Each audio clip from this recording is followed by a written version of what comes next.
Hello friends. Today we are going to talk about cost reduction strategies. Cost reduction ये एक बहुत important aspect आज की date में हो गया है बिजनेस की एनवायरनमेंट में। बिकॉज अगर आप कन्वेंशनल प्रॉफिट की डेफिनेशन को देखें तो वो होता है revenue minus cost is equal to profit. Now अगर हम रेवेन्यू बढ़ाते हैं तो भी आपका प्रॉफिट इंक्रीज होगा, या हम कॉस्ट को कम करें तब भी आपका प्रॉफिट इंक्रीज होगा। अब रेवेन्यू एक लिमिट के बाद आप बढ़ा नहीं सकते, because in the competitive market scenario where competition is there is a restriction on increasing revenue beyond a point of time, because the moment आपने सेल करना शुरू कर दी आपके कंपटीटर को उससे इफेक्ट होगा और फिर प्राइस वॉर शुरू हो जाएगी। तो मैं ये नहीं कह रहा हूँ कि आपको सेल्स इंक्रीज नहीं करनी है, आपको सेल्स भी इंक्रीज करनी है, लेकिन एक और तरीका ये है कि आप अपने एक्सपेंसेस को कम करें। अब ये एक नई टेक्निक पिछले 20 या 25 सालों में कॉर्पोरेट में ये प्रैक्टिसेस आई, जिसको हम बोलते हैं check your supply chain. So you need to optimise your supply chain. जब हम सप्लाई चेन की बात करते हैं तो ये सप्लाई चेन होता है कि जब आप अपने सप्लायर से मटेरियल लेते हैं, ये वहाँ से स्टार्ट होता है। मटेरियल आप लेते हैं, किस प्राइस पे लेते हैं, किस वाया मीडिया के थ्रू आपके पास आता है, कितना मटेरियल आपको लेना है, कितनी इन्वेंट्री आपको रखनी है, और उसके बाद वो मटेरियल आपके स्टोर्स में आता है, फिर स्टोर से वो प्रोडक्शन में जाता है, वहाँ उसका कैसे यूटिलाइजेशन होता है। उसके बाद जब फिनिश गुड्स प्रोडक्ट बनता है और फिनिश गुड प्रोडक्ट बन करके आपके स्टोर्स में जाकर के आपके डिफरेंट वेयर हाउसेज में वो मूव करता है, और उसके बाद वहाँ से कस्टमर तक जाता है। ये पूरा जो चेन है, इसको अगर हमने ऑप्टिमाइज कर लिया और इन पर्टिकुलर प्लेसेस पे अगर जो भी आपकी एक्सपेंसेस या कॉस्ट हैं, ओवरहेड्स हैं, अगर हमने इनको रिड्यूस कर लिया तो आप ये देखेंगे कि बहुत हद तक आप कॉस्ट रिडक्शन एक्टिविटीज़ पे कंट्रोल पा सकते हैं। बात करेंगे top reason for reducing expenses. एक तो ये है कि पेंडेमिक अभी चल रहा था और पेंडेमिक के रहते काफ़ी लोगों का प्रॉफिटेबिलिटी अंडर प्रेशर आया। तो अगर हम कॉस्ट रिडक्शन इनिशिएटिव लेंगे so your profit would improve, specially post pandemic. और जो आपका लेवल शायद प्रो कोविड था वो आप मेंटेन कर सकेंगे।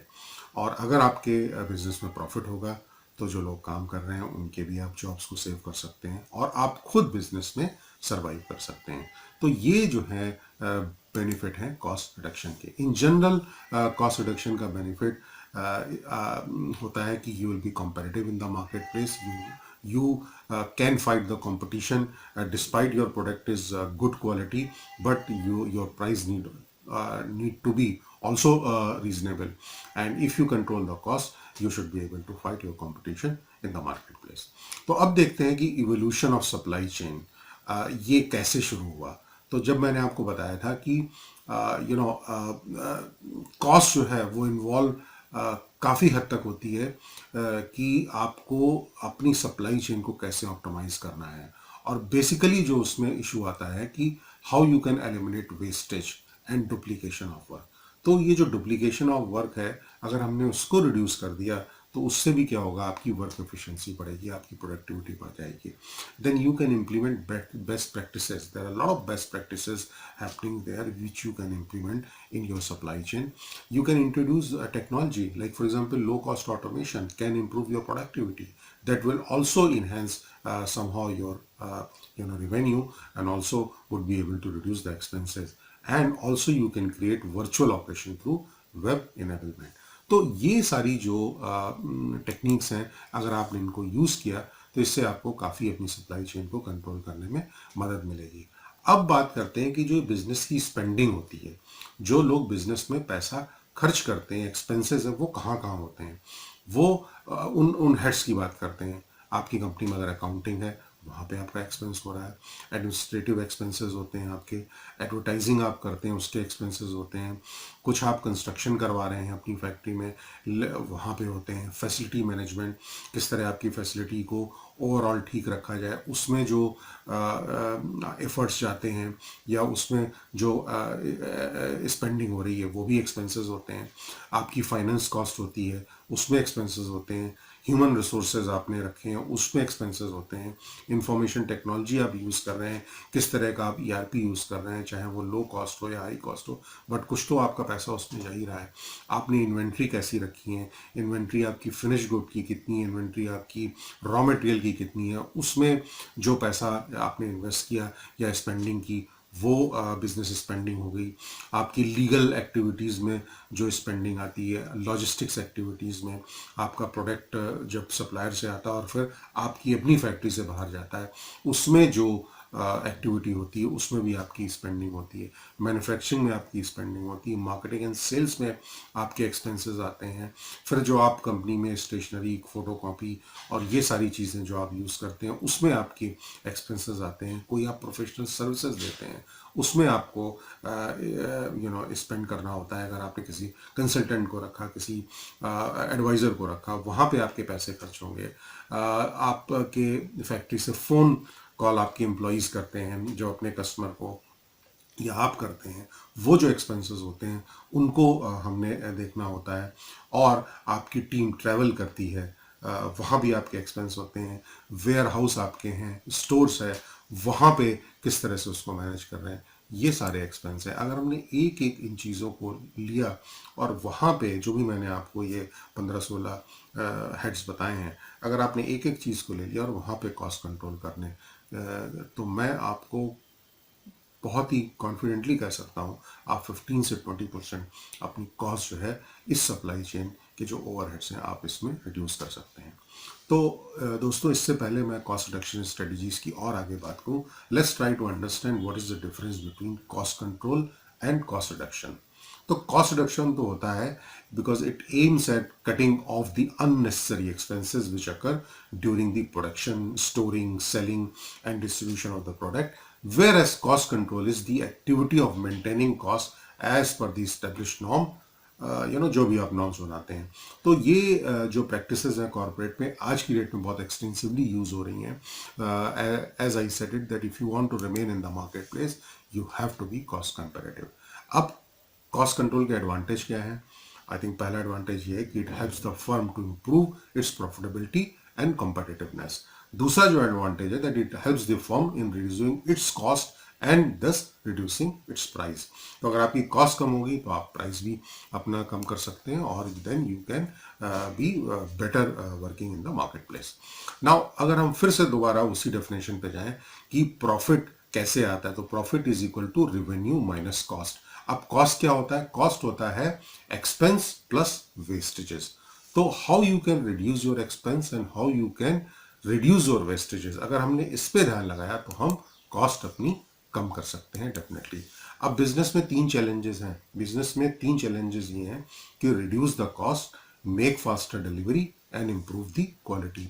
अगर हमने तीनों चीजें ये करी तो हम अपनी कॉस्ट कहीं ना कहीं कम कर सकते हैं। So let's talk about dimension of the cost reduction. The first dimension of the cost reduction is that it is internally driven. So through continuous improvement, through employee involvement, you can reduce the cost. Cost reduction is also externally driven as well. Technology upgradation. आप अपनी technology को और better upgrade करें, और अगर आपने ये किया तो आपकी प्रोडक्टिविटी या एफिशिएंसी आपके पूरे सिस्टम की बढ़ जाएगी, उससे भी आप कॉस्ट को रिड्यूस कर सकते हैं। And the third thing is that competition driven. आप बेंचमार्क करिए अपने कॉम्पिटिटर से और देखिए आप कहाँ इनएफिशिएंट हैं, और जिस जिस हेड्स पे आप इनएफिशिएंट है अगर आप उस पर वर्क करना शुरू करें और अपने कॉम्पिटिटर के लेवल पे आ जाएं या उससे बेटर हो जाएं, then also you will be able to reduce the cost. So let's talk about the most effective way of cost reduction in the organization. I think पहली चीज़ बड़ी इंपॉर्टेंट है, अगर आप कोई भी नया प्रोडक्ट या सर्विसेज ला रहे हैं तो बहुत इंपॉर्टेंट है कि आप अपने कस्टमर से लाने से पहले ही डिस्कस करें। तो जब आप लाने से पहले उस प्रोडक्ट को डिस्कस करेंगे और उसको किस तरह के एट्रीब्यूट चाहिए या और क्या वो चाहता है उस प्रोडक्ट में, अगर आपने पहले ही इनबिल्ड कर दिया तो आपका एक तो आइटरेशन कम होगा जब आप प्रोडक्ट लेकर के आएंगे, और दूसरा ये कि from the day one that product will be acceptable in the market place and consumer will start buying your product. उससे क्या होगा? आपका रेवेन्यू बढ़ जाएगा और डेफिनेटली आपकी कॉस्ट डाउन करने में भी मदद होगी। दूसरा ये वेंडर्स, आप अपने सप्लायर को रिविजिट करिए, देखिए कि आप उनसे जो प्राइस पे ले रहे हैं क्या कुछ हो सकता है कि आप उनसे और बेटर नेगोशिएट करके ला सकते हैं, और अगर वो आप के से सहमत नहीं है, या वो अगर आपकी बात नहीं मान रहे हैं आपके सप्लायर और प्राइस रिड्यूस नहीं करना चाहते हैं, तो थोड़ा सा प्रेशर डालने के लिए आप ऑल्टरनेट सप्लायर भी दे सकते हैं। तो जब अगर आपके पास 3 या 4 सप्लायर होंगे तो आप प्ले कर सकते हैं उन लोगों के बीच में, और वहाँ से भी आप मैक्सिमम प्राइस रिड्यूस करके नेगोशिएट करके आप अपने लिए ला सकते हैं। Other thing is that reduction on production cost by efficient use of 4M. So 4M stands for manpower, methods, machinery and material. इन चारों चीज़ का किस तरह से बेटर यूटिलाइजेशन करके भी आप बेसिकली आप एफिशिएंट यूज़ करके आप कॉस्ट को रिड्यूस कर सकते हैं। The other way, you should also try to reduce your finance cost by using a better software, by using a better system and processes. The finance cost is also plays a very important role. Then efficient time management strategies, like delivery time. If you can reduce the lead time, if you can increase your revenue through sales, adding new customer, this is also way you can increase your revenue. And the place where you are there, like efficient use of your facility, अगर आपका production area है उसको आपने कितना efficiently अगर use किया, तो उससे भी जो है आप अपनी कॉस्ट को रिकवर कर सकते हैं या रिड्यूस कर सकते हैं। Try to give the best quality of service and product. If you are going to give best quality of product and services, यहाँ से भी आपका रेवेन्यू इंक्रीज होगा और कस्टमर्स आपसे ज़्यादा बाय करेंगे। दूसरा एस्पेक्ट आता है कि जो आपके यहाँ ये सप्लाईज, ऑफिस सप्लाईज आती हैं, आप उनको कैसे कंट्रोल कर सकें। बिकॉज ऑफिस सप्लाईज का अगर आप अपने कंपनी में 1 साल का डाटा निकालें तो वो भी 2 से 3% का एक्सपेंस हो सकता है, जो कि काफ़ी ज़्यादा होगा। तो wastage of paper, pen, pencils and other office supplies, I am not saying that it is not essential, it is essential, but जितना हो सके उसमें अगर आप कंट्रोल कर सकें तो बेटर रहेगा। प्रोडक्शन कॉस्ट के अंदर बहुत सी चीज़ें आती हैं, लाइक फॉर एग्जांपल जब आप प्रोड्यूस करते हैं तो काफ़ी आपका स्क्रैप भी निकलता है, तो क्या उस स्क्रैप को आप रीवर्क करके यूज़ कर सकते हैं, जो आप रीवर्क करके यूज़ कर लें। अदरवाइज अगर आप नहीं कर सकते हैं तो फिर उस स्क्रैप को आप सेल आउट कर दें, उससे भी जो है आपकी कहीं ना कहीं बेसिकली कॉस्ट जो है वो रिकवर हो जाएगी। और दूसरा ये है कि जो आपकी इंस्टॉल कैपेसिटी है, आपकी मशीन्स हैं, जो इंस्टॉल उनकी कैपेसिटी है और जो एक्चुअल कैपेसिटी है उसमें कितना गैप है, और उस गैप को भी आप रिड्यूस कर सकते हैं अगर आपने बेटर यूटिलाइजेशन किया। अपने मैन पावर जो आपकी फैक्ट्रीज़ में काम करी उनको बेटर ट्रेन करिए, बेटर इक्विप कर दीजिए। तो अगर वो बेटर ट्रेंड होंगे तो उस मशीन से और ज़्यादा बेटर प्रोडक्टिविटी को निकाल सकते हैं। दूसरा ये कि जब आप बैंक से लोन ले रहे हो तो बहुत ध्यान रखिए कि वाकई ज़रूरत है तभी आप लोन लीजिए। अदरवाइज़ आपने लोन तो ले लिया लेकिन आपको फिर उसको इंटरेस्ट कॉस्ट तो देनी पड़ेगी, तो जो डेट है वो इतना इजी नहीं होता है। तो you need to have a very think and thought of that whether you should take a loan from the bank or not. दूसरा ये है कि आपकी एडवर्टाइजिंग में जो पैसा खर्च हो रहा है, अगर आप उसको, आप अपनी जितनी भी एडवर्टाइजिंग है अगर आप उसको सोशल मीडिया प्लेटफॉर्म पे दें, क्योंकि सोशल मीडिया में जैसा मैंने पहले की वीडियोस में भी आपको बताया कि आप काफ़ी हद तक उस कॉस्ट को रिड्यूस कर सकते हैं। बिकॉज एक तो ये कि आपकी रीच बहुत वाइड हो जाती है और बहुत ही स्मॉल अमाउंट ऑफ एक्सपेंस आपको करना पड़ेगा, और आप सोशल मीडिया या डिजिटल मार्केटिंग के थ्रू आप काफ़ी बेटर अपनी रीच अपने पोटेंशियल कंज्यूमर को कर सकते हैं। दूसरा ये है कि आप बीइंग है, अगर आप ओनर हैं कंपनी में तो आपको नेटवर्किंग अपनी बहुत अच्छी रखनी चाहिए। Because when you have more networking you will come to know more people and they will help you selling your product. अब एक बहुत बड़ा एस्पेक्ट आता है कि how you should reduce your overheads. तो अगर आपने अपने कंपनी की ओवरहेड रिड्यूस कर दी है, उस पर अगर फोकस डाला तो आपकी कॉस्ट काफ़ी हद तक कम हो सकती है। तो पहले तो हम ये अंडरस्टैंड करते हैं ओवरहेड के अंदर आता क्या क्या है। तो ओवरहेड के अंदर आपकी मार्केटिंग और एडवर्टाइजिंग एक्सपेंसेस आती है, ओवरहेड के अंदर आपके टेलीफोन एक्सपेंसेस आते हैं, ओवरहेड के अंदर आपकी जो सर्विसेज हैं वो आती हैं, आपकी ऑफिस सप्लाईज आती हैं, आपकी इंश्योरेंस कॉस्ट आती है और आपके एडमिनिस्ट्रेटिव एक्सपेंसेस आते हैं। तो अगर इन सबको आपने अच्छे से कंट्रोल किया तो आप काफ़ी हद तक इससे भी आप प्राइस को या कॉस्ट को आप कम कर सकते हैं। शुरू में मैंने आपसे 4M की बात करी थी, तो उसमें एक M था मटेरियल कॉस्ट। तो मटेरियल कॉस्ट को भी आप काफ़ी कम कर सकते हैं by ordering the economic order quantity, ये EOQ, ये एक फॉर्मूला होता है, उसके हिसाब से आप अगर आपने ऑप्टिमम सप्लाई ऑर्डर करी तो उससे आपकी जो इन्वेंट्री है वो कंट्रोल में रहेगी। बिकॉज अगर आपकी इन्वेंट्री इंक्रीज होती है तो दैट मीन्स जो भी पैसा आपने उस प्रोडक्ट को खरीदने में या रॉ मटेरियल को खरीदने में लगाया वो एक तरह से आपका डेड मनी तो नहीं होगा, बट वो स्टकअप हो जाएगी। तो आप उतना ही माल खरीदें जितना आपको कंपनी में ज़रूरत है। उसके अलावा कई टेक्निक्स होती हैं, लाइक ABC एनालिसिस होती है।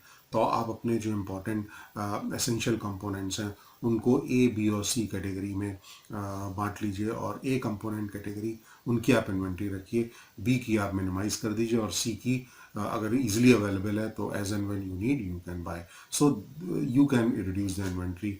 आप काफ़ी हद तक जस्ट इन टाइम टर्मिनोलॉजी या टेक्नोलॉजी को यूज़ कर सकते हैं, जहां आप इन्वेंट्री अपने यहाँ मत रखें बल्कि आपका सप्लायर अपने एंड पे रखे। तो ये जो इन्वेंट्री की कॉस्ट है वो आपके हेड से हट करके वो सप्लायर के एंड पे चली जाएगी। So this is also one of the strategies which companies plays and try to reduce the material cost. Work efficiencies अपने यहाँ ट्राई करिए इम्प्रूव करने के लिए, try to hire the best people and train them. So if you do that then your manpower जो भी आपकी company में है वो एक बेटर तरीके से परफॉर्म करेगी। तो अगर हम ये सारी चीज़ें करते हैं तो उससे हम जो है वो कॉस्ट रिडक्शन कर सकते हैं, और that would be very helpful. और जानने के लिए मेरे वीडियोस को देखिए, सब्सक्राइब करिए, लाइक करिए। Thank you very much.